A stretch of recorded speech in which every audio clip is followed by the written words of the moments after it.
All right, so about 10 days till my first 100-mile race, the Indiana Trail 100. And I'm getting really, really nervous. So I'm packing everything already, just kind of because I'm starting to do the taper. Because I was averaging anywhere from 30 to 50 miles a week, peaking out at 83 miles for the week about 2 weeks ago, which is about 4 weeks out. And I did one 50-mile run, and the rest have been mostly 25 to 30 miles for long runs. And I'll show you my whole 25-week plan. I'll post that up here in a minute. But when you start to taper is when you start to get where you're kind of bored. And so I'm packing my drop box. So this race actually has 2 spots for drop box. I'm going to put one drop box in the main tent, which is the start-finish line. And because I know where it's going to be, obviously, I don't have to worry about what's going to be in it, and I have to worry about one thing.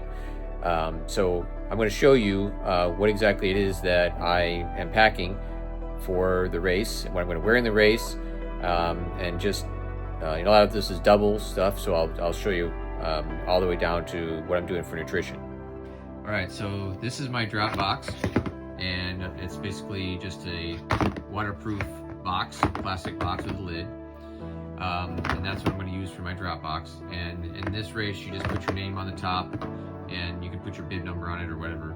But they have spots in the main tent where you can put your drop boxes, so people won't mess with them. And in fact, somebody's there all the time, so no one's going to move it or steal anything. So starting at the bottom, going up. First of all, shoes, very important, one of the most important things. I love Speed Goats, so this is the pair I've been wearing all through training. I was starting to get a little foot pain, so I calculated out that these have about 400 miles on them, so time to get a new pair. So I got this new pair. This pair is only going to be about 2 weeks old before race day, but I've been wearing them everywhere, just kind of breaking them in. So it's okay with that. I mean, a lot of people say don't get a new pair for race day, but these are going to get broken in, so they're going to have, I don't know, 20 miles on them or so at least before I have to worry about race day. So then, let's see what's up next. Oh, socks. So for socks, okay, first of all, what I did just to get better organized is I have lap 1. So I have a bag that's got all the stuff I'm going to need for lap 1, and this is what's going to go in my camper because I'm going to be camping overnight. And then I've got lap 2, lap 3, and lap 4. So those are out of order. There we go. All right, so that's what I'm going to have in each. I'm going to have everything I need for each lap as far as clothes and gels mainly, so that I can just grab it and switch out, and then it's going to save time. So lap 1, what I'm going to wear for the first lap, my socks. I love Belega. Belega is my favorite. So these are nice socks. They're nice and insulated. They're cushioned. They do a really good job of keeping my feet warm, and I never get blisters with these socks. So that's what I'm doing for socks for lap 1. For my shirt, I got a shirt, Running Warehouse has shirts. That's a BOA brand shirts. Very nice, very soft, nylon, very lightweight. They whip really well. And it was $12 for a shirt from Running Warehouse because if you buy $50 or more, you get $12. So that was a pretty good deal. And then I have a buff I like to wear on my head. I love wearing buffs. Very, very easy to put on and off. They do a good job of wicking the sweat. They don't get too warm, and you can wear them multiple ways. So you've got to have the buff. Then, one of the other most important things is what you wear underneath. So what I like to wear is I like to wear these nylon underpants, and these are very, very soft. Again, I rarely get any chafing with these, and I'll show you some other things I use to keep getting chafed, but these are what I wear underneath. Then I'm going to wear these shorts over top of that, and these aren't like short shorts. I think they're maybe 4 inch long, 5 maybe, I don't know, they're not too long. But I don't want to be hanging past my knee or anything. I'm not like long shorts, so I'm not into that. I like the short shorts. And then as far as nutrition, I like to go with GU at first. So these are GU, these are Roctane. These have some good amino acids, got some good amount of sodium and about 35 milligrams of caffeine, so not too bad. And they taste really good, I think. Blueberry pomegranate are my favorite flavor. So I'm gonna go with these to start with, and then I'm probably gonna switch over to these. These are Morton. They have a lot of carbs. They're like 40 grams of carbs in them. And these are formulated so that they're kind of, it's like they don't really digest in your stomach. They go past the stomach into the small intestine, and that really reduces the amount of GI upset that I'm gonna have down the road. So I'm gonna kind of alternate these two at the first lap.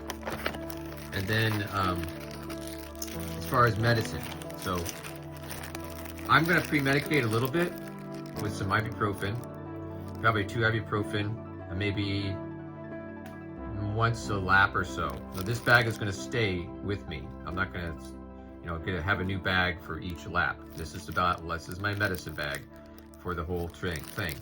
So I've got ibuprofen, I've got some extra strength Tylenol. So the Tylenol for pain, ibuprofen for inflammation.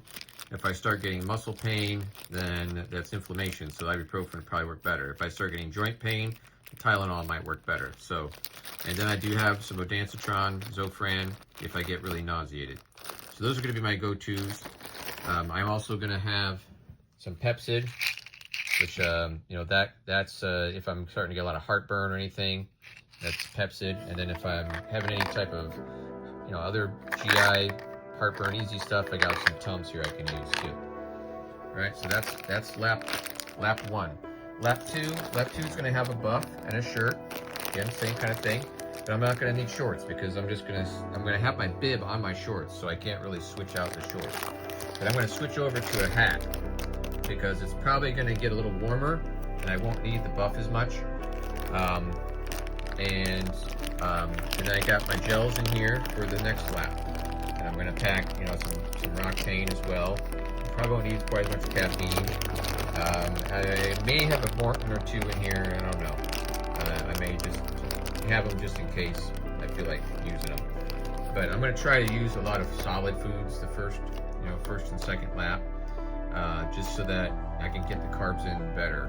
Because liquid carbs are good too, but solid is best as far as long-term use. Lap 3, same thing. Might have a shirt, a clean buff, and then some more gels. And then lap 4 is going to be the big one. Another new shirt, a new buff. This buff's going to be a little more insulated because it's going to be all night. It's going to be all nighter. And I am going to put in a new pair of socks. I'd like to switch out socks there. And then the Morton, I do have a Morton that has caffeine. Okay, so this one, there's Morton's without and Morton's with. So this Morton is white, so that I know that when I grab it, this is the one that has caffeine. There's 100 milligrams of caffeine, but it has a little less carbs in it. It's only 25 grams of carbs. So, but when when it's 3 a.m., I'm gonna need something.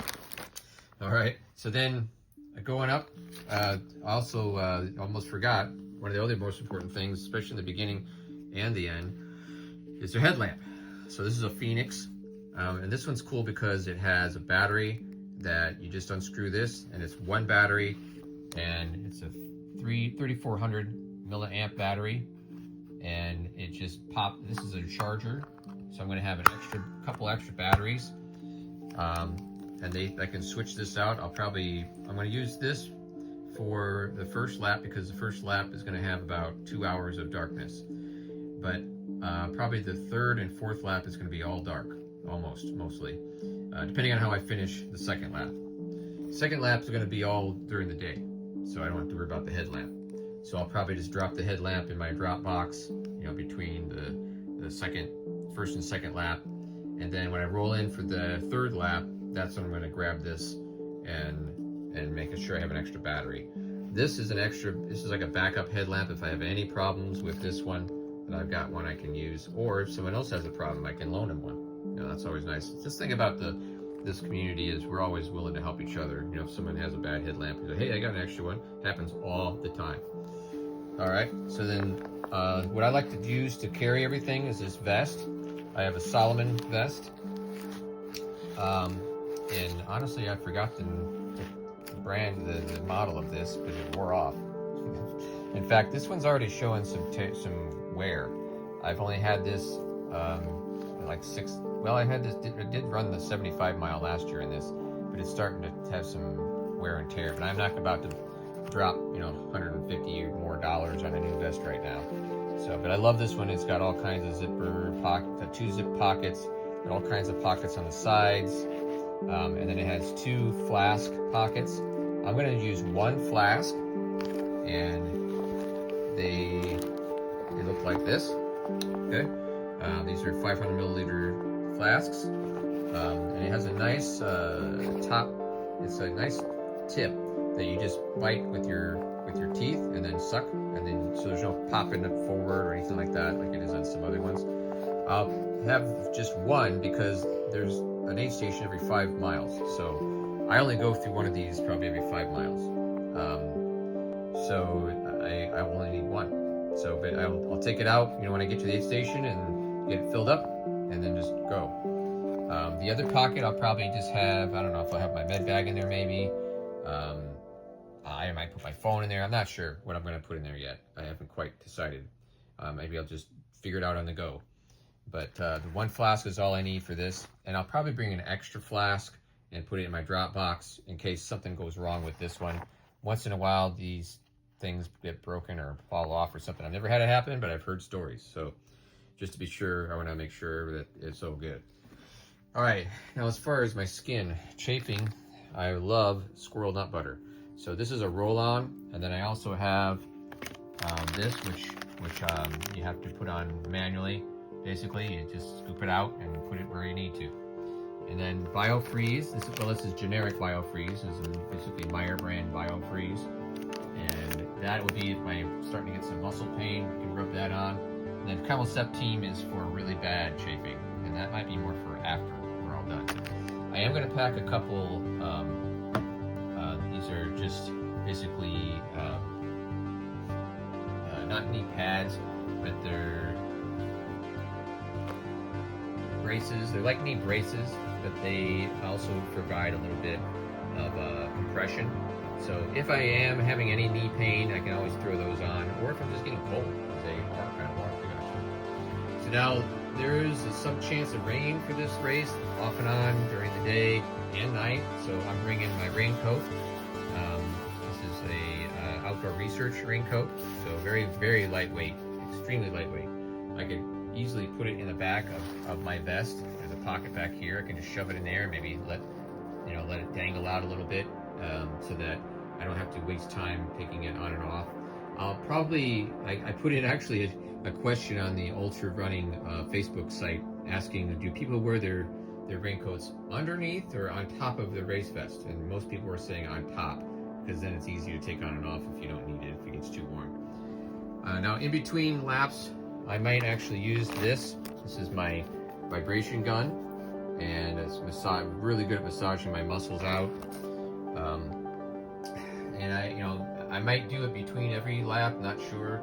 Kind of depends on how I'm feeling. And then the sticks, I'm going to use some hiking poles, probably the 3rd and 4th lap.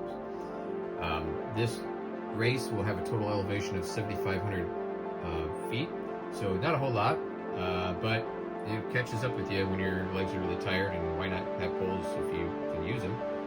It's a very runnable course, but again, when you're getting really tired, the smallest little elevation kind of makes you feel like you're going uphill and you really need some help. So I'm going to use those, like I said, 3rd and 4th lap.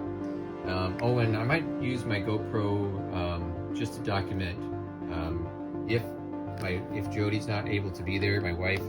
I know that she will be there for the 1st and 2nd lap, but she may not be there between the third and fourth lap when I'm done with my 75 miles. So I might record a little bit on the third lap, or I'll just record, you know, before we start the lap, and then just leave it because it's kind of heavy. I want to kind of be as light as I can.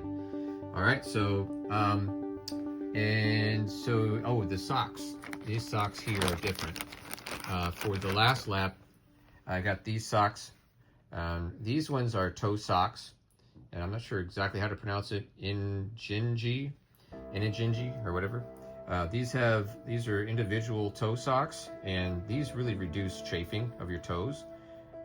So in the later miles, you know, if I'm starting to get blisters and stuff, these will help reduce that from happening. So, but at any rate, that's my whole kit right there in a nutshell. So I think I'm ready. We'll see, I guess.